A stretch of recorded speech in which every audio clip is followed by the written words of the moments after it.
বিসমিল্লাহির রহমানির রহিম। অজুর ভিতরে কিছু ফরজ আছে, কিছু মুস্তাহাব আছে, কিছু সুন্নত আছে। তো যদি আমরা সুন্নত মুস্তাহাব ছেড়ে দেই তাও আমাদের অজুটা হয়ে যাবে। কিন্তু ফরজের ভিতরে যদি অল্প কোতাহি হয়ে যায়, মানে ফরজ অজুর ভিতরে চারটি। এক নম্বর হলো নিজের পুরা মুখমণ্ডল ধৌত করা, কপালের থেকে নিয়ে থুটি পর্যন্ত, আর এক কানের লো থেকে নিয়ে অন্য কানের লো পর্যন্ত।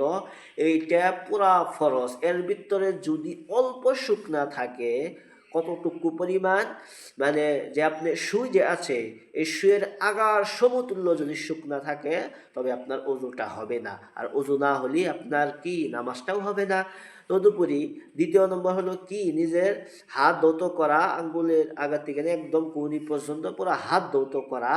আর এর ভিতরেও জানি অল্প পরিমাণও জানি শুকনা থাকে না, পুরা জানি ভেসে যায়। তৃতীয় নম্বর, নিজের পায়ের আঙ্গুলের থেকে নিয়ে টখনু পর্যন্ত, মানে টখনু মানে কোনটা, যেটা নাকি আমাদের পায়ের সাইডে উঁচা একটা কি হাড্ডি আছে না, ওই পর্যন্ত আমাদের ধৌত করা হবে। চতুর্থ নম্বর হলো নিজের মাথাকে চার ভাগ করে তার এক অংশর মুসেহ করা, এটা ফরজ। আর যদি পুরা করেন তবে তো আপনার সুন্নত আদায় হয়ে যাবে, আর সুন্নতের সবটাও পাবেন।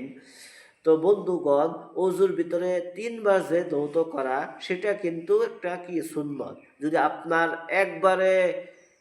আপনি একবার ধৌত করেন আর আপনার পুরা অজু ভিজে গেছে পানির দ্বারায়, তবে কিন্তু আপনার অজু হয়ে যাবে। তিনবার ধোয়া কোনো জরুরি নয়।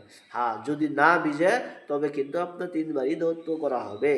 আল্লাহ তাআলা আমাদের সবাইকে আমলের তৌফিক দান করুন।